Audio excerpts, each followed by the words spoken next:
Hola, ¿qué tal? Nos da gusto saludarlo en esta sección de Omnia la entrevista. Quiero hacerle un comentario antes de entrar de lleno con nuestro entrevistado del día de hoy, que en la sección de entrevistas y conversaciones de Omnia, esta es la que abre nuestro segmento de este 2023, con temas, desde luego, que siempre buscamos que sean de interés y de impacto, en este caso no solamente para los chihuahuenses con el tema que nos ocupa, sino en todo el país. Y nos da mucho gusto recibir en esta sección de Omnia la Conversación a Carlos Reyes, quien es el líder en Chihuahua del movimiento Sí por México, donde ha estado trabajando intensamente, y que la entrevista aparte es muy oportuna porque estamos prácticamente a escasos días, horas de que se realice la marcha de este 26 de febrero, el domingo, en defensa del voto no se toca del Instituto Nacional Electoral, no solamente en el aspecto de defender la democracia, sino en toda la trascendencia que tiene un movimiento de esta naturaleza. Y nos da entonces gusto presentar en lo que vamos a platicar, aparte un amigo de mucho tiempo. Carlos, bienvenido por estar aquí en Omnia la Conversación. No, muchas gracias, Antonio, por esta oportunidad. Igual celebro el que pueda estar aquí contigo de nueva cuenta y desde luego con todo tu auditorio y los chihuahuenses. Gracias, gracias. Que sea muy útil como siempre, y esperemos que así sea en el interés y criterio de usted. Bueno, decíamos, estamos prácticamente ya frente a la marcha del 26 de febrero, una marcha que en referencia a la anterior, que usted si no participó, supo de ella, superó ampliamente las expectativas en cuanto a la gente que asistió, pues se esperaban en un número muy prudente, muy cuidadoso, relativo, un universo de 1,500 personas que hubiera sido una cantidad muy respetable. Fueron más de 25,000 personas, a lo mejor usted anduvo por ahí. Ahora, ¿cuántas esperarían, Carlos? Mira, la expectativa, desde luego, con todo el optimismo del mundo y esperando una gran respuesta de los chihuahuenses, sí nos iríamos a más de 30,000 personas.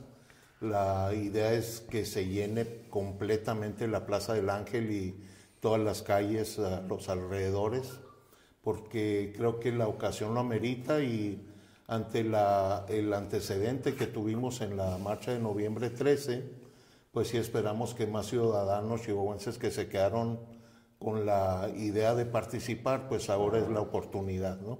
Quiero nada más resaltar, Antonio, que ahora no va a ser marcha, va a ser concentración en la Plaza del Ángel, con el propósito de evitar esa logística de mover a la gente desde la glorieta de Pancho Villa, en este caso y demás, y no desgastar a la gente, que sea un evento más amigable para todos, de menos desgaste físico y demás, y que más gente pueda participar. Tuvimos algunas señales de que había gente que no podía hacer la caminata y demás, y en esta ocasión creo que la logística va a ser mucho más simple para todos. Ah, qué bueno. ¿Cuál es el programa entonces del domingo? ¿Qué es lo que va a contener? Bueno, mira, definitivamente lo que marca la pauta de todo el esfuerzo que estamos haciendo en la defensa del INE, que es la causa que nos une a todos.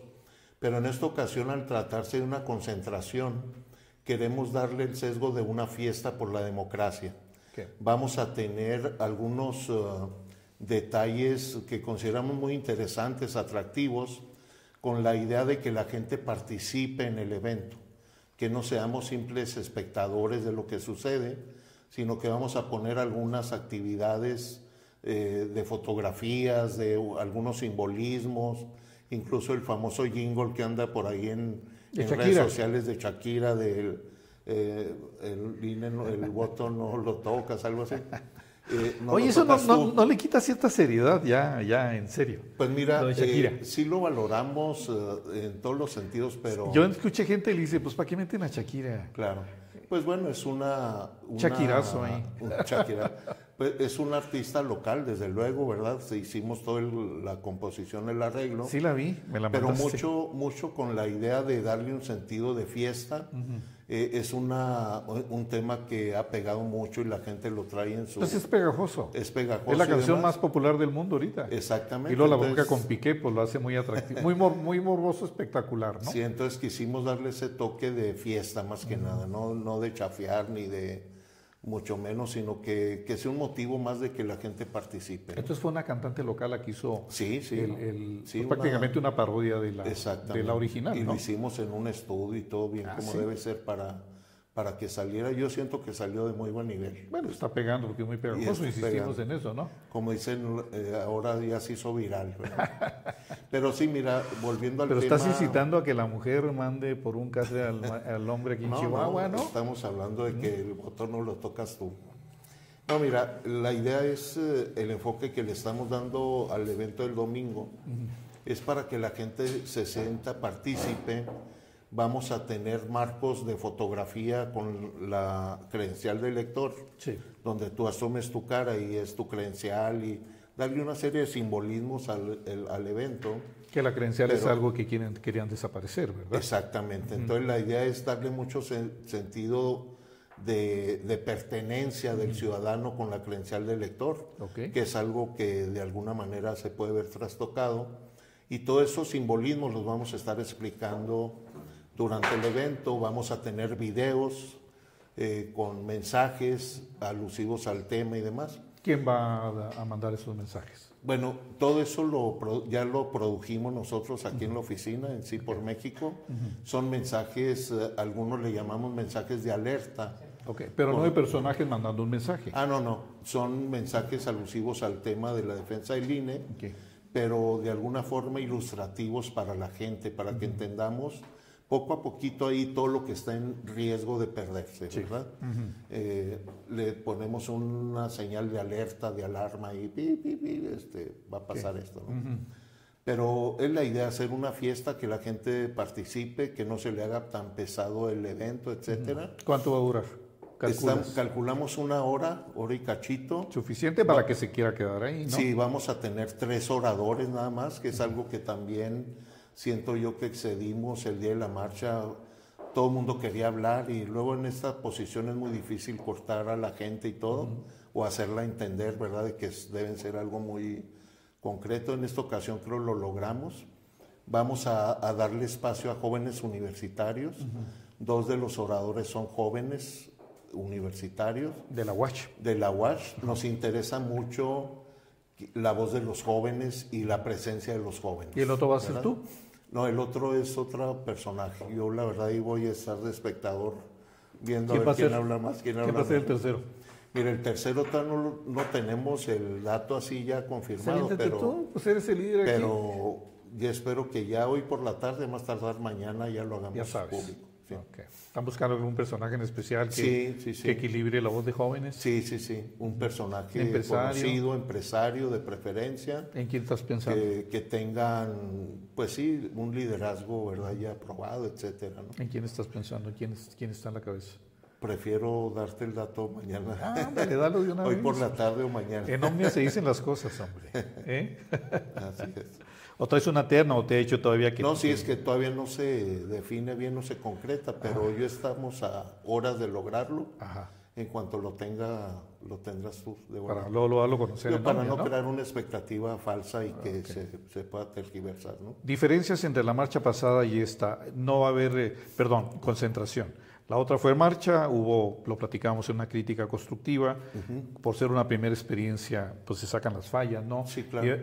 Íbamos llegando y gente iba regresando, porque en la concentración de la parte de la plaza, pues no hubo confusión sobre qué iba a pasar después de marchar, ¿no? Claro. Ahora va a ser concentración en torno a la Plaza Mayor y el programa pues ya ha estado a conocer, únicamente falta el tercer orador y su nombre, corte empresarial. De hecho, los 3 oradores, los 2 jóvenes y los 3 oradores, nos falta todavía definir ya quiénes van a ser. De los jóvenes. De los jóvenes ya tenemos 3 o 4 prospectos. Estamos en el filtro todavía de ver quién es dos. La idea es que sea un hombre o una mujer, jóvenes. Y una persona mayor. Un maduro adulto ya maduro, etcétera. Con experiencia. Y hacer el evento, pues, en esa parte del discurso, lo más concreto posible y que no sea tedioso para la gente, ¿no? Pero la voz de los jóvenes, pues, a mí siempre me ha interesado mucho escucharla y ahí vamos a dar el espacio para tenerla, ¿no? Al hablar de la estrategia de meter a jóvenes, la 4T, López Obrador y toda su estrategia han ido mucho sobre los jóvenes.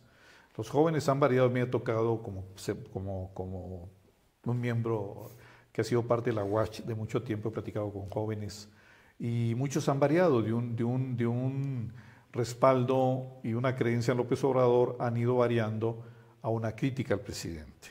¿Cómo está este renglón de los jóvenes en Chihuahua y cómo se siente a nivel nacional?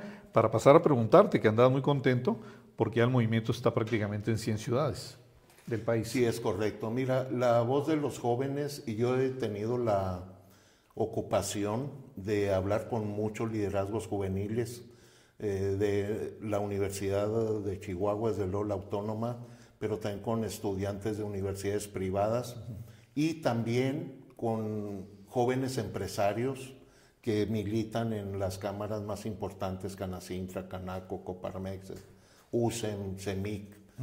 Ahí hay liderazgos juveniles y grupos juveniles de empresarios. Nos hemos ocupado de hablar con la mayoría de ellos, todo lo posible, y la verdad es que he descubierto que la voz del joven en este momento tan crítico en la democracia en nuestro país es muy importante. Y el mensaje más simple o más directo que yo tomo con ellos es de que tomen conciencia de que deben participar en lo que está sucediendo en el país. ¿Pero por qué? Bueno, pues deben participar porque el México de los próximos 20, 30 años es el México de ellos. Es el México donde ellos pueden desplegar todo su potencial, todos sus talentos, el poder realizar sus proyectos personales en lo profesional, en lo familiar, en todos los sentidos, ¿verdad? En hacer uso de ese espacio de libertades que un Estado democrático les puede permitir para que su proyecto en conjunto, en su persona, pues lo puedan realizar. Porque finalmente, y yo lo digo con toda claridad y lo he venido diciendo, México está en un serio riesgo de pérdida de libertades. Si permitimos que este proyecto de país que lleva el Ejecutivo Federal actual y el partido en el poder, pues no es otra cosa nomás que un camino muy oscuro, donde pues a todas luces se percibe mal la idea de llevarnos a una dictadura, a un Estado totalitario, donde lo primero que perdemos como ciudadanos son nuestras libertades. Entonces, si los jóvenes no entienden esto, pues sería muy lamentable que el día de mañana, por falta de participación u omisión, en este caso, pues estuviéramos viviendo un México no deseable para ellos. Yo voltearás a verme a mí y te dirá, pues yo voy ya más de salida que de entrada, ¿no? A la vida, creo que ya la vida que he tenido, pues me ha cumplido muchos de mis proyectos. El México que tuve oportunidad de vivir hasta ahora, creo yo que me lo ha proporcionado y hemos librado el tema. Pero yo sí veo un futuro muy incierto para los jóvenes en caso de que un proyecto de gestión política como este se pueda concretar en México. Sería muy lamentable para ellos. Claro, es un llamado a la conciencia joven. Ese relevo generacional de cualquier moda natural que tenemos en este aspecto, ¿no? Carlos, antes de ir a un tema sustantivo dentro de lo que es el movimiento de Sí por México, lo que está pasando en el país, pues una pregunta interesante, ¿quién está financiando todo este movimiento? Cuesta dinero, ¿no? Sí, claro, mira, el movimiento, esta iniciativa ciudadana nace en la Ciudad de México. Tenemos claro que hay un grupo de impulsores iniciales de toda esta dinámica a nivel nacional, quienes han tomado desde un origen la batuta o el liderazgo es muy conocido, ¿verdad? Está Claudio X González. Sí, pues lo entrevistamos cuando iba contigo. Tienes toda la razón. Así es, aquí platicamos con él. Exactamente, está Gustavo de Hoyos, que fue en su momento presidente nacional de la Coparmex, Y desde luego, hablando ya de la figura de Gustavo, bueno, está Beatriz Pajés, que va mucho con la participación ciudadana de la mujer, del periodismo, siendo colega tuya, y que ha tenido una trayectoria muy interesante, tanto en el sector social como en el político. Son los liderazgos visibles, entonces, para atender a tu pregunta, habremos de entender que tanto Claudio como Gustavo pues tienen una relación muy cercana con el sector empresarial de todo el país, porque no es nada más ahí en la Ciudad de México, es prácticamente en todo el país. Y lógicamente, atendiendo la inquietud, esto requiere recursos definitivamente, y de alguna forma nos hacemos o allegamos recursos precisamente pues de ellos, todos los ciudadanos y empresarios que están interesados en que este tipo de iniciativas prosperen, ¿no? ¿Cuánto costaría, por ejemplo, el evento del domingo en Chihuahua? Mira, yo te puedo compartir lo más costoso, y qué bueno que lo pueda transmitir al público, porque fue algo que carecimos en el evento anterior. Va a ser el montaje de lo que es sonido, el escenario, el templete o el escenario, el equipo de sonido, pantallas para videos, música, etcétera. Es básicamente el costo más importante de toda la logística. Estamos hablando de alrededor de 60,000 pesos, una cosa así, el montar todo ese equipo. Ahora debo confesar también y compartir de que no todo es una aportación de empresarios. Hay un voluntariado que no se imaginan que ha surgido de muchas fuentes que yo no esperaba. En el evento de la marcha tuvimos 2 sanitarios de estos portátiles. Los Johnnies. Los Johnnies, ahora vamos a tener 23, pero como un donativo de ciudadanos. Botellas de agua para 1,000, ¿no? Ya más de 3,000-4,000 gentes vamos a tener, pero todo eso lo está aportando la gente. ¿Qué otras aportaciones hay visibles? Bueno, una serie de materiales de publicidad que iban a ver, los marcos para las fotos, etc. La verdad ha sido recopilar mucha colaboración ciudadana, ¿verdad? De gente espontánea que nos habla y nos dice, cuenta con esto, qué más necesitan, y eso la verdad también nos estimula mucho, ¿no? Ahora, en el contexto al que vamos, después de este tema de lo que cuesta hacer este tipo de movimiento, porque todo cuesta dinero, y más, yo creo que es el principal gasto que se ha hecho, se va a hacer hasta el momento lo de este domingo, ¿no? Sí, claro. El movimiento con el evento en la plaza. ¿A qué hora va a ser? Es a las 11 de la mañana el próximo domingo. 11 de la mañana. Es concentración en la plaza y esperamos a la gente directamente a la plaza, ¿no? Ahora, en el contexto, todo este movimiento va no solamente en defensa del INE, sino en una crítica y una preocupación, lo acabas de decir, en el sentido de cómo va ejerciéndose el poder por López Obrador y la 4T.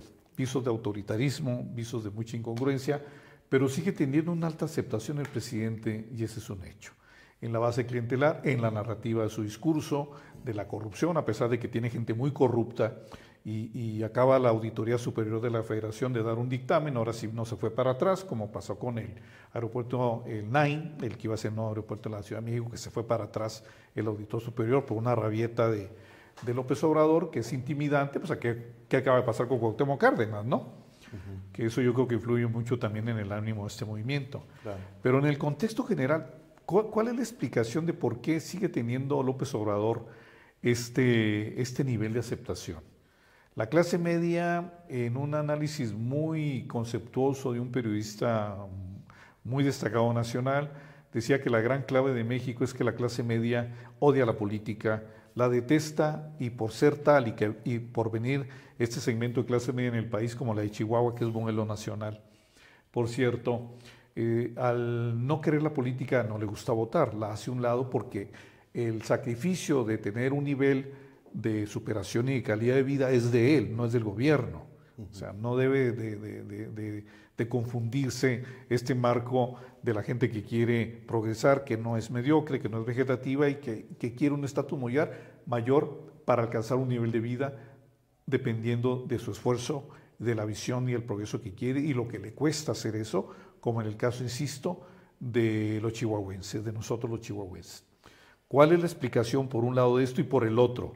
el golpe, y tú fuiste diputado federal por el PAN, el golpe que le acaban de dar en Estados Unidos a Genaro García Luna está siendo en este momento aprovechado como principal tema y bandera de López Obrador de la 4T para tundir a Acción Nacional y tratar de desaparecerlo del mapa. El PRI pues, está hecho garras con Alito Moreno y las traiciones, así que por la parte partidista y el PRIAN no se ve que venga una alternativa de competencia para la 4T, de tal manera que el presidente acaba de decir en la mañanera de mitad de semana que la oposición le hace los mandados y que la 4T viene a gobernar el país mínimo por 18 o más años. Independientemente del movimiento del domingo, que es reclamante, ¿sí? Que es de movilización, en el escenario del 24, ¿habría alguna posibilidad real de quitarle el poder a la 4T? Porque no se ve, mira, la verdad no se ve. Mira, yo siento que sí la hay. El día domingo, como bien dijiste hace un momento, se han sumado de todo el país 100 ciudades. ¿Qué significa esto? Es el despertar, siento yo, como bien lo comentas, de la clase media. La clase media ha dado muestras en la historia de nuestro país, sobre todo en todo el proceso de la transición a la democracia, de que cuando se ve afectada, le llegan a su interés, responde. Mira, por ejemplo, en el caso de la elección del 2000 con Vicente Fox, recordarán ustedes que los niveles de votación alcanzaron el 70%, sí, una cosa así. Esto demuestra que la clase media salió a votar precisamente en el ánimo de dar ese gran paso de cambio, ¿verdad? Pero se decantó por lo pésimo del gobierno del presidente, ¿no? Vamos a pensar que se dieron escenarios como en todas las cosas humanas, ¿verdad? De buenas, no tan buenas o a medias. Pero también habremos de reconocer que, bueno, que son procesos de 6 años, muy difícil revertir cosas de tantos 70, 80 años, revertirlos en 6, pero igual se dio esa respuesta del electorado, ¿verdad? De los ciudadanos. Y fue una decepción. Pues de alguna manera, ¿verdad? Se puede medir de esa forma, también en el sentido de que el propio partido refrenda la presidencia de la República 6 años más, etcétera. Pero bueno, fue una oportunidad, ¿verdad?, que se da, no para algún partido o personaje, sino para México en su conjunto. Atendiendo a tu pregunta de la popularidad, mira, yo lo que te contestaría es el poder de la comunicación. Porque en la política el poder de la comunicación es aplastante. Y estamos hablando de comunicación y no de información. La gran capacidad que tiene el Ejecutivo Federal es que tiene los principales micrófonos del país todos los días, 2 hasta 3 horas diarias. Y te dura todo el día el efecto y luego de es sus 2, temas. 3 horas y luego todo lo que desenvuelve notas y noticieros y más durante todo el día, ¿verdad? ¿Qué quiere decir esto? Que tiene el poder de la comunicación, está en la pantalla de cuántos millones de mexicanos te gusta que lo están viendo todo el día, todo el día. Eso es un poder muy, muy grande si lo transmitimos a la parte política, ¿verdad? Yo te preguntaría, ¿qué otro actor político del país tiene esa capacidad de comunicar algo? No, y pierde, los medios, ¿no?, paleros que tiene, ¿no? Claro, que le dan la réplica que comentas durante todo el día, entonces competir ante eso es muy difícil. Porque los niveles de popularidad, no sé si tanto de aceptación, al menos sí de popularidad, pues porque está todo el día en la pantalla, ¿verdad? Esa es una. Y si le suman lo otro, que son los programas sociales, de bienestar y demás, lógicamente que ahí se hace un amarre, por así decirlo, entre lo que se dice en la mañanera y demás con lo que se hace en campo, ¿no? Entonces esto es lo que sostiene esa parte, pero volviendo al tema de las posibilidades de ganar en el 2024, yo creo que esto se va a empezar a medir a partir del próximo domingo, la respuesta en todo el país ya de la gente que va a salir a expresarse, y en un momento dado, pasando la elección de próximo junio en el Estado de México y Coahuila, haz de cuenta que se va a destrabar todo lo que compete a una fuerza opositora. Esa fuerza tiene que despertar. Yo siento que se está esperando el momento político más adecuado, y yo a eso le tengo, la verdad, mucha fe, mucha confianza en que se vaya a detonar, ¿no? Agregaría también en el hecho de que la oposición de alguna forma habrá de despertar también en cuanto a personajes o figuras que empiecen a aparecer, Pues no hay, pero también en función... es senadora de Morena, como Sí, quiera que claro, sea. claro, pero sí de alguna forma yo tengo esa expectativa de que habrán de aparecer elementos nuevos que seguramente están ahí bajo, Pero pues ya no hay bajo tiempo, reserva. ya no hay tiempo. Esa es la bronca, ¿no? Es Mira, el dilema. Sí, ese es el dilema, pero mira, yo veo en función a eso y lo comparto. Yo siento que la realidad política en México es muy distinta a la que hemos vivido pues en los últimos 20 años, vamos a ponerlo así. Es muy diferente a la que estamos viviendo hoy. Yo no sé si lo compartas conmigo, la gente está en lo general más metida en la parte política en este momento en México, así lo percibimos, por un lado o por otro, ¿verdad? La oposición o con la simpatía con el gobierno actual. Pero yo siento que así hay un ánimo más intenso, más firme de la gente estar involucrada en la cosa pública, ¿no? Porque ahorita el gran efecto, la principal destrucción del presidente, que de luego da origen a las otras crisis, como la inseguridad tan despiadada que estamos sufriendo, como nunca en la historia del país, como la crisis económica, como muchos otros factores, pues es la polarización, dividir a los mexicanos. Eso es perverso. Eso es un crimen de lesa humanidad en el aspecto de dividir a los niveles en los que ha caído el país a una sociedad como la nuestra, de odio, de enfrentamiento, que ya se ve en muchos de los sectores. Ahora, paradójicamente, Carlos, se ve en esto que tú dices, que es la gran capacidad que tiene, pues siendo presidente de la República, imagínese que no tendrá, de estar siempre todo el día en las pantallas y en los medios, pero en esta parte paradójica, quien escucha al presidente son los que están en contra de él, porque los que están a favor, tanto rollo hasta de 3 horas y media, casi se aventó 4, tiene un récord este hombre, de los rollos que se avienta, no lo ve su gente porque los cansa. Ellos tienen ya la beca o son los paleros, o están de cómplices o en la convicción de creer en él de manera auténtica. No debemos dejar de pensar en ellos. Claro. Por algo les convence el hombre y creen en él, aunque sea ciegamente, sin mayor criterio de análisis que decir López Obrador va contra la corrupción, a pesar de que el país está infestado de corrupción, pero de una manera creen en él porque su paradigma así se los está diciendo y es auténtico. Los paleros, los que están alrededor de la 4T, que están enriqueciendo, hay ejemplos verdaderamente aberrantes y la gente parece que no lo ve. Entonces, en este sentido, qué interesante que quien ve al presidente son el otro lado de la polarización que están en contra de él y de donde vienen las críticas, porque los propios no lo ven. No aguantan 20 minutos de rollo, porque saben que están con él, no necesitan verlo. Sí. Entonces, ¿cómo ves el fenómeno? Tú que hablas de la comunicación ahorita, que es un fenómeno de comunicación política. Claro. Mira, hay un tema que esto ya desde la, ¿cómo te explicaría? La cuestión humana ya propia, ¿no?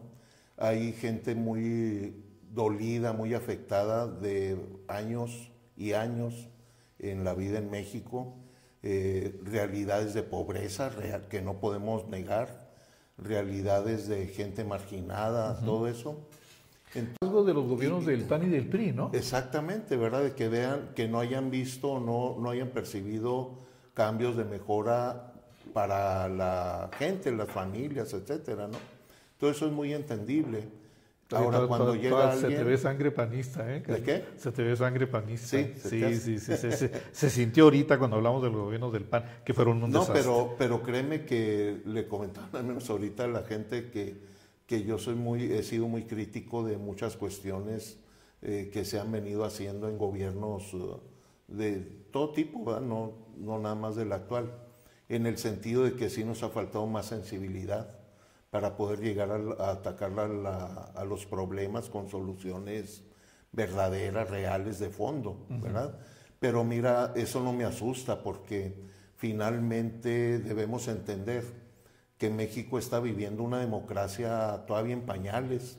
Estamos en etapas en las que debemos ir creciendo para mejorar y resolver muchos de estos problemas, pero gracias a vivir en un Estado democrático. Que viene prácticamente antes del 2000, porque en el 2000 se da el año 2000, cuando gana Vicente Fox, se da ese... Pero viene poquito antes para que sea en el 2000. Sí, claro. No es un alumbramiento democrático del 2000, no viene correcto, desde antes. Es correcto. Entonces, está joven la democracia que ahorita está en peligro. Mira, es una democracia que está en construcción, muy joven, como te digo, en pañales prácticamente. Los propios mexicanos no tenemos todavía el espíritu, el ADN democrático. Para que una democracia prospere necesita de demócratas, pero esos demócratas somos nosotros que estamos en un camino de formación apenas en la democracia. Entonces, somos muy asiduos a querer resultados inmediatos en muchos de los sentidos, que no implique mayor esfuerzo de cada uno de nosotros, ¿no? Entonces, el llamado en este momento que México nos hace a los ciudadanos que tenemos conciencia del valor de la democracia, pues es primeramente defender lo que hemos logrado hasta ahora, que no es lo perfecto, no, claro que a nuestra democracia le falta un largo camino por recorrer para pensar que ya estamos en escenarios buenos para todos. Estamos en construcción, pero lo lamentable, y es lo que estamos ahorita defendiendo, es de que lo que hayamos logrado hasta ahora no se derrumbe, no se destruya y no volvamos a realidades de hace 30, 40 años. Ese es el serio riesgo en el que estamos ahora. Todo esto significa que lo que hemos construido hasta hoy con tanto esfuerzo por tantos años, ¿verdad? Por eso hablaba de los jóvenes, a ellos no les ha tocado ver todo este camino que sí nos tocó a algunos, ¿verdad? Para llegar a donde estamos. Por eso hablaba yo de los jóvenes, de que de ahora a los 20, 30 años que vienen, es el reto mayor que yo asumiría tener, de concientizar a estas nuevas generaciones para que sigan defendiendo el valor de la democracia. Porque perdiendo la democracia, así muy imperfecta que sea, no perdamos de vista que tiene un valor ya, todo lo que ya tenemos alcanzado. El perderlo, pues sí nos vamos a lamentar, ¿verdad? Así es. Carlos, hay algo también muy interesante en este escenario que no sé si usted que nos está viendo pueda compartirlo. En el enfoque me refiero concretamente a que esta marcha tiene en la parte central la defensa ahora del voto, ya no del INE, no se toca, ahora no se toca el voto que todos vamos a tener en el 2024 para elegir al nuevo presidente de la República y las cámaras, que esto es lo central de todo este movimiento. Esto es aprovechado también por el propio presidente, que es un tipo pendenciero a la política, es un tipo de permanente guerra, batalla, en niveles de arrabales también, como es su propio lenguaje, muy desafortunado hablando un presidente de la República, como es su léxico, pero bueno, muchos se lo festejan, otros lo critican, y me refiero concretamente a que la atención se centra en el INE, y esto lo aprovecha el presidente para decir, es el INE, y los fifís y los conservadores, que en este caso serías tú y todos los que andan en esto, en la relación del presidente, en la referencia, pues están sobre el INE, y el tipo está feliz de que sea el INE y no sea él. ¿Por qué no pedir la destitución del presidente? Bueno, mira, si hay gente que piensa de esa manera, sin embargo, dentro del marco constitucional no se ha encontrado la forma de darle cauce a alguna iniciativa que vaya directamente contra esa... ¿O de pedir juicio político? Claro, juicio político, traición a la patria, hay una serie de figuras, pero bueno, yo en lo personal lo he hecho, Antonio, de consulta con abogados constitucionalistas, expertos y demás, y la verdad es muy difícil cuadrar la figura de una, pues no llamemos, no sé si se le llame delito o falta a la Constitución, como se le llame, pero hasta donde yo sé y he investigado no se encuentra la figura hasta este momento. ¿Por qué toda esta dinámica de sí por México en función de defensa del INE? Porque es lo que sí tenemos a nuestro alcance dentro del marco constitucional. O sea, defender a nuestra democracia, defender al INE, pues es defender los derechos que tenemos como ciudadanos. Son los más inmediatos, los más directos dentro del Estado democrático en el que vivimos. Ahora, aprovechando esta parte de la entrevista, yo agregaría el segundo camino que vamos a seguir este próximo domingo. Lo habíamos hablado muy al principio, tú y yo, el tema de los amparos. Mira, ya tenemos toda la estrategia y toda la estructura para el próximo domingo sumar a todos los ciudadanos que quieran expresar su voluntad de sumarse a las denuncias. Lo puedan hacer mediante su firma autógrafa. Ahí el día del evento vamos a tener ya los formatos y todo. Les vamos a solicitar, y aprovecho de decirles, quienes tengan la voluntad de apoyar, la credencial, su copia de la credencial del elector por ambos lados. La copia. La copia. Ok. ¿Por qué la copia y demás? Para que no haya desconfianza y que queramos hacer mal uso, es que simplemente así lo marca la ley. Cuando como ciudadanos queramos sumarnos a una denuncia, debemos dar nuestra firma autógrafa, pero acompañarla con la credencial. ¿Por qué? Pues es para que la autoridad judicial coteje tu firma de ese momento con la que plasmaste en tu credencial de elector. Oye, pues llévate una copiadora porque muchos no van a saber. De hecho, vamos a tener copiadoras ahí, pero sí pedimos a la gente que ya lleve su copia para obviar la logística de ese momento, ¿verdad? Oiga, no queremos, hay que sacar las copias antes de ir a la marcha. Filas y filas de gente que quiera sacar su copia. Apóyennos con eso, ¿verdad? Porque eso no lo sabíamos. Eso va a facilitar mucho. No lo habíamos anunciado, Antonio, porque no teníamos todavía la certeza de la estrategia a seguir para la actividad esta, ¿no? Ya tenemos todo, de hecho estamos por publicar, te lo haré llegar a la brevedad. Le llamamos el paso a paso a seguir para que la gente sepa que esta iniciativa sí tiene un sentido real de denuncias formales. Se van a dirigir al Tribunal Electoral del Poder Judicial de la Federación. No se llaman amparos, porque mucha gente dice, es que no es amparo, no sabe lo que habla. Usamos el nombre amparo porque es el que más conocemos en el Vox Populi, pero de hecho son denuncias, ¿verdad? Para la protección de derechos político-electorales del ciudadano. Es un nombre muy largo, se abrevia como JDC. O sea, tenemos todo perfectamente claro de lo que estamos haciendo. Vamos a hacer llegar denuncias al Tribunal Electoral, que es el conducto que pide la ley, y le vamos a dar seguimiento hasta que haya sentencia y haya de alguna forma una resolución. Esto lo estaremos haciendo a partir de este domingo. Ya todo está perfectamente estructurado. Tenemos un grupo de abogados que han estado trabajando con nosotros. O sea, todo es bien formal, bien sustentado, y desde ahora aprovecho esta entrevista para invitar a todos los chihuahuenses a que se sumen. Esa es una acción tangible. Esa es una acción tangible. Yo les decía, ¿qué vamos a hacer el domingo? Con nuestra presencia vamos a dar fe de nuestro compromiso por defender a nuestra democracia, vía la institución autónoma que debe ser el INE, porque el INE es quien garantiza procesos electorales en un marco de confianza para todos, ¿verdad? Es defender a la institución, pero también dejar claro que nuestra presencia el próximo domingo es para interponer esas denuncias de acciones de inconstitucionalidad de la ley que acaba de aprobar el Senado, la ley electoral, sí, la modificación, el plan B famoso, ¿no? Entonces, bueno, como ciudadanos chihuahuenses vamos a dar un testimonio de nuestro compromiso presencial, pero también de nuestro compromiso por los cauces judiciales. Entonces está todo el mundo convocado a ello y está todo perfectamente dentro de un programa, una estrategia para conducir este esfuerzo también de todos. Ok. Ya hubo respuesta del presidente, ya hubo reacción. Viene la contramarcha del presidente aprovechando el Día de la Expropiación Petrolera el 18 de marzo. Claro. Estamos hablando de casi un poco menos de un mes para que López Obrador busque mostrar un músculo superior a lo de la marcha ciudadana que va a tener lugar este domingo 26. ¿Cómo adviertes tú la contramarcha del presidente?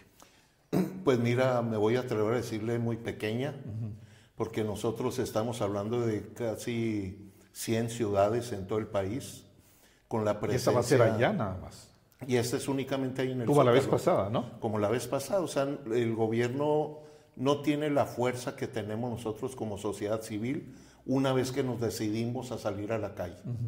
Eso sí lo quiero dejar muy claro, de que cuando nosotros como ciudadanos nos llegan a nuestros límites y en la conciencia de lo que vamos a hacer es por el bien superior de México, ahí no nos detiene nadie. Y yo la verdad la respuesta que te diría es que la veo como muy pequeña, muy escasa, comparada con el movimiento. Le van a que meter vamos todo hacer el el billete domingo. para el acarreo, ¿no? Sí, y claro que meten todo el recurso público y demás, pero Pues hagan lo que hagan. Están desvío de recursos para juicio. Claro, hagan lo que hagan, Antonio. Yo te aseguro que la muestra ciudadana que vamos a dar el próximo domingo va a hacer que esa concentración o esfuerzo que haga el gobierno se va a ver muy, muy empequeñecido. O sea, casi te diría. Hay que comparar las dos marchas Claro. en volumen y en contenido y en reacciones. Claro. Oye, me acuerdo, estamos hablando de las críticas de la anterior marcha, lo que hubo en Chihuahua, porque ahí estuvimos nosotros en la cobertura y caminando con la gente para ver la reacción. Claro. Me acuerdo que hablamos, yo entrevisté y teníamos el contacto con Lozano, que fuera líder nacional, o todavía lo es, de Frena. Ya ves que vino a Chihuahua, y lo tuvimos contacto con él. Cuando el presidente lanza el reto en la mañanera, de que si lograban los fifís conservadores, hipócritas, toda la retahíla de adjetivos que tiene a quien no piense como él, principalmente en el odio a la clase media empresarial, a la clase académica intelectual, a la clase que razona los temas nacionales, que si juntaban 100,000, no más que se nos olvidan las cosas, Claro. que si juntaban 100,000 en la plaza burlándose, ya no la pensaría, renunciaba. Cuando se da la marcha de Frena, fueron más de 136,000 personas. El problema de Frena en ese momento fue que no llevaron una contabilidad, ni llevaron, porque le pregunté, ¿por qué no llevaron un notario público? Porque les dijeron que no fueran. Ah, sí, bueno. Eso nos lo dijo a nosotros como Omnia, Entonces, si fueron más de 136,000, que algunos dijeron que superaban mucho porque la cantidad era impresionante, y al no hacerlo se bajó la participación hasta que no vino la última marcha, ¿sí? Fíjate cómo es la parte gelatinosa de la participación de la gente en su voluntad de salir a las calles, como tú lo dices, que es el principal mensaje del gobierno, el que más teme esto que ha pasado y que va a suceder, y hay que resaltarlo muy puntualmente. No lo hace y le preguntamos a Lozano ¿por qué dejó pasar eso? De tal manera que ese día, en una gira por el país, por Tamaulipas, vemos al presidente y ya se relaciona a esto y dice, afortunadamente, con un rostro desencajado, nosotros vamos a terminar el gobierno. Se rajó, como dicen los mexicanos, como decimos los mexicanos en nuestro argot, se rajó totalmente, porque no hubo el cuidado de Frena de notariar la participación. Que superó fácilmente. Oye, pues si lo vimos y se cuadriculó la participación de volumen de la gente por plaza y perdió Frena en ese error sustantivo la oportunidad de decirle, tú dijiste esto, te vas a rajar porque siempre se raja lo que dice el presidente, como decimos en esa palabra tan terrible, ¿no? Que es como una mentada de madre en la parte de la fiesta, se raja, ¿no? ¿De quién dice rajado? ¿Quién lo va a aguantar, no? Claro. Pero haces eso y se pasó esta oportunidad, aunque no lo haya aceptado el presidente, como no lo aceptó, pero está desencajado. Ahora está haciendo mucho énfasis en la contramarcha para ponerla frente a la ciudadana.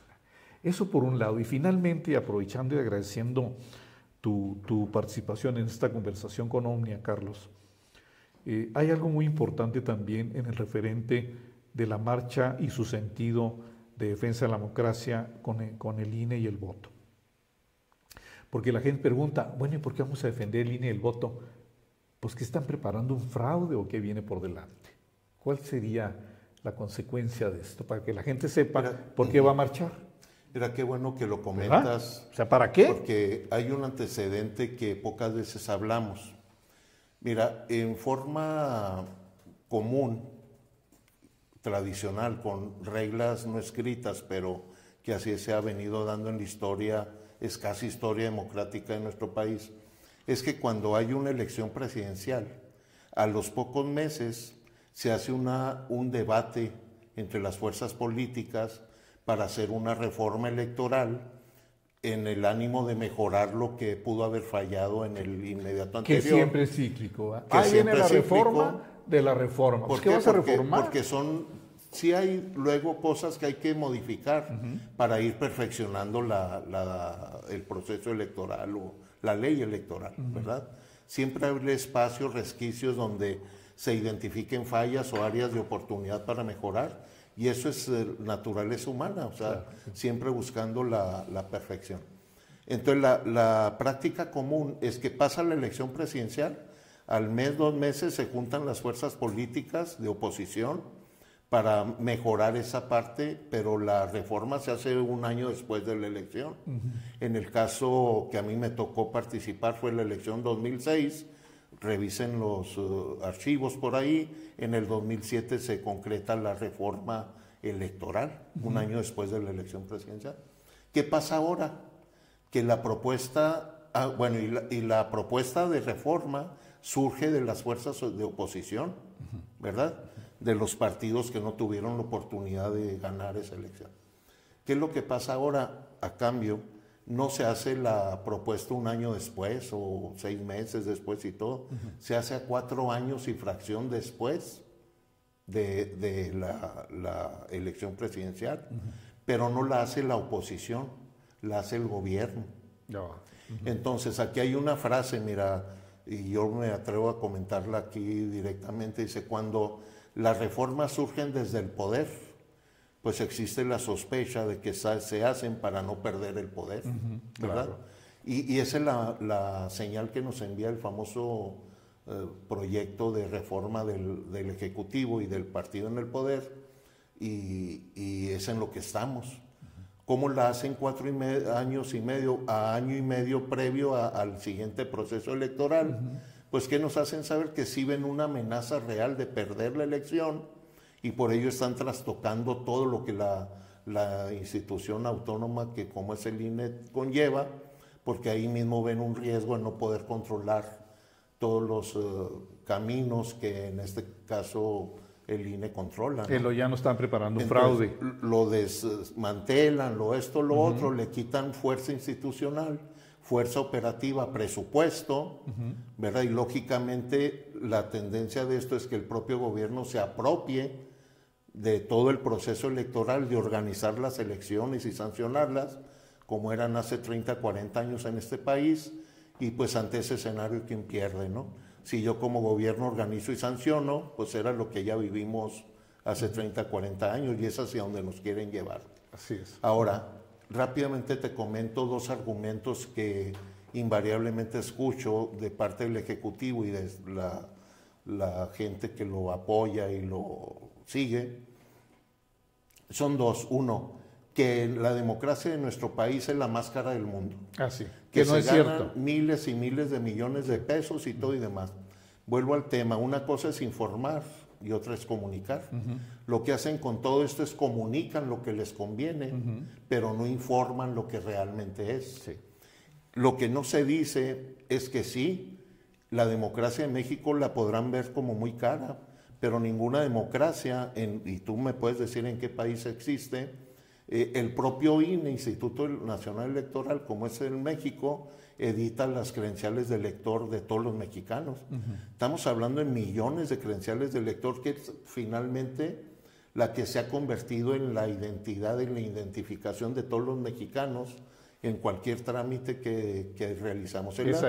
Es la identificación oficial para todo el mundo y muy valorada por todos nosotros. Es muy bien hecha. Y tiene un costo. Con candados y todo. Tiene un costo, tiene candados, tiene todo. Ahora, ese instrumento de credencial de elector con fotografía, además de que se use en cualquier trámite y demás que como ciudadanos llevamos, es en buena medida la garantía de que mi voto va a ser respetado también, porque de la credencial de elector se deriva el padrón electoral, y del padrón electoral se deriva, en función de mi credencial, la ubicación geográfica de cómo se van a distribuir los distritos electorales, las secciones electorales, hasta llegar al centro de votación en el que nos toca participar a cada uno de nosotros.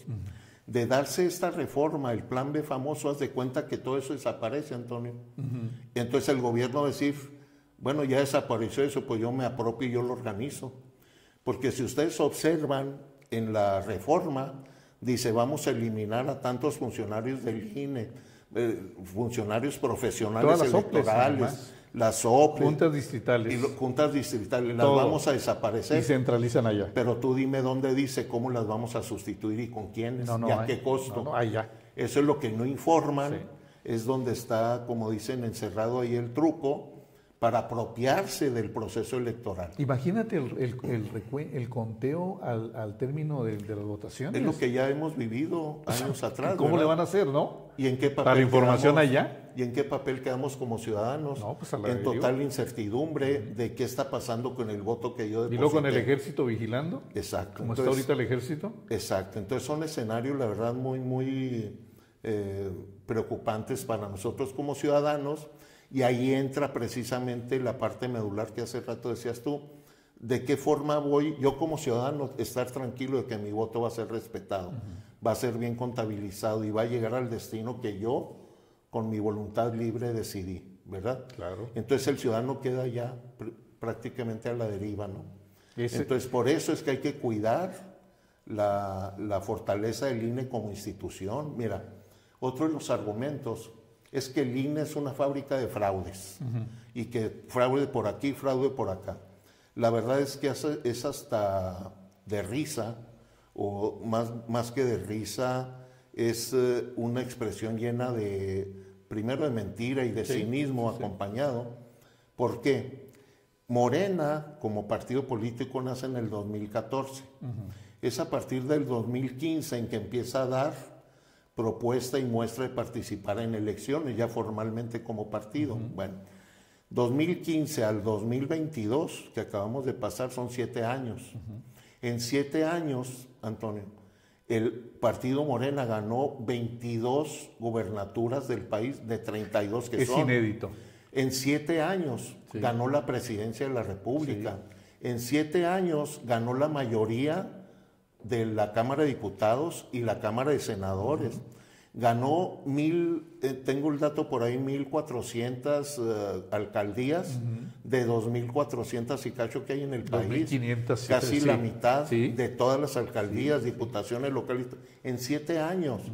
Yo les diría, ¿qué partido político en la historia de nuestro país puede presumir eso? Es inédito. Entonces, ¿qué quiere decir esto? Que hablar de fraude, que el INE comete fraudes y demás, es darse un tiro en el pie, ellos mismos, porque ellos mismos nos estarían diciendo que todos estos triunfos electorales son un fraude los para ganaron ellos, gracias a fraudes electorales. Es Entonces, que, por eso te es digo que no la paradoja, se miden en el rollo. es la paradoja donde, vuelvo al tema, comunican lo que quieren a base de mentiras, de verdades a medias, etcétera, sin llegar a la verdad. Y la verdad es lo que yo te estoy diciendo, y yo invito a cualquiera que me rebate esta verdad. O sea, ahí están los 22 gobernadores, ahí está el presidente, ahí está todo. Entonces, ¿dónde me salen con que el INE es una fábrica de fraudes?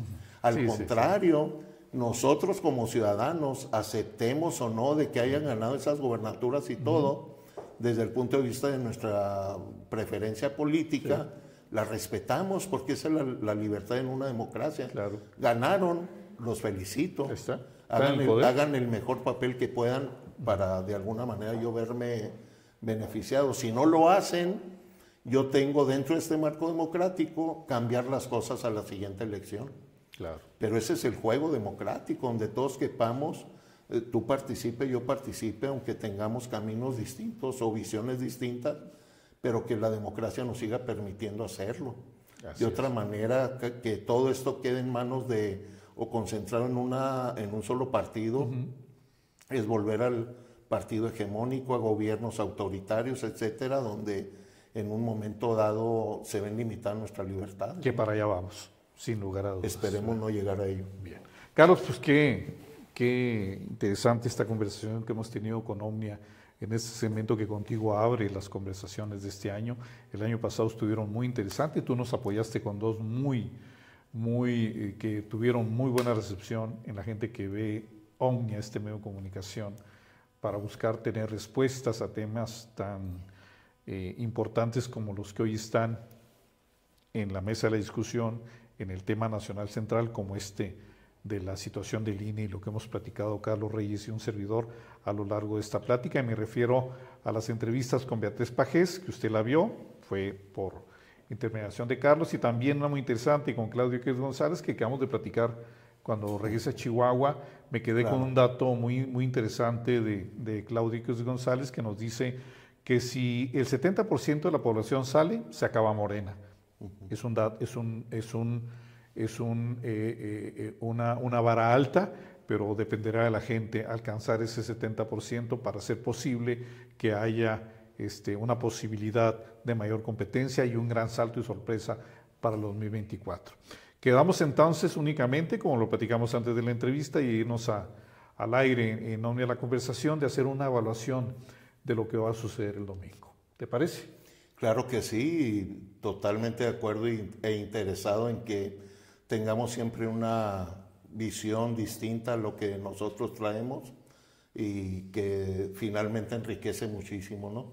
Cualquier ejercicio ciudadano como la idea es que se ve enriquecido por la opinión, la visión y todo de más gente, ¿no? Claro. Eso lo celebramos, claro que sí. Vamos a ver cuánto chihuahuense sale aquí y vamos a ver cuánto sale a nivel nacional y hacerlo contabilidad, ver en un padrón como cuántos salieron a reclamar y a defender el INE en la voluntad ciudadana, que es el principal valor de esta marcha.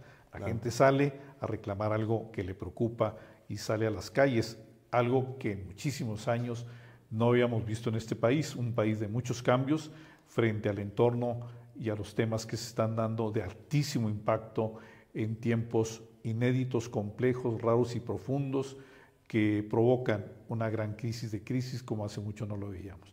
Ahora es de sociedad y de poder. Gracias, Carlos. Nos vemos la próxima semana para la evaluación y te agradecemos que hayas estado aquí. No, gracias a ti, a ustedes, al equipo de Omnia. Una excelente oportunidad de tener comunicación, contacto con los chihuahuenses. Desde luego aprovecho un segundo, reitero la invitación a que todos salgamos a dar ese sí contundente a favor de nuestro país, de México, decirle sí a México, decirle sí a su democracia, a sus libertades y algo que no debemos perder de vista, a la gobernabilidad y a la paz social. Yo siento que está en juego, en un momento crítico en la historia de la democracia de México, está en juego el que nosotros como mexicanos veamos un país próspero, de vanguardia, con una presencia internacional, con oportunidad para todos. Tenemos todo para ser líder mundial. Tenemos todo para hacerlo. Y vamos para atrás. Pero depende mucho de que nosotros nos decidamos a salir a la calle, a participar y decirle un sí a México. Queremos un sí a México libre, a un México de oportunidades, a un México lleno, envuelto de paz, para que todos podamos trabajar y realizar los sueños que seguramente todos tenemos, ¿no? Y agregamos ese México es el que más deseamos y por eso trabajamos. Y agregamos esto que dijiste, pensar sobre todo en nuestros hijos, que es la parte más importante de la generación que viene por delante y el tipo de país que van a recibir. Gracias a Carlos Reyes, líder en Chihuahua de Sí Va por México. Nos vemos el domingo para la cobertura. Gracias a Rocío Villalobos en la cobertura como reportera de esta plática, a Edgar Payán en la producción de esta conversación y sobre todo a usted. Nos vemos en la siguiente y tendremos la próxima semana otra plática con Carlos sobre la evaluación de lo que va a pasar el domingo. Pásela bien y gracias por su atención.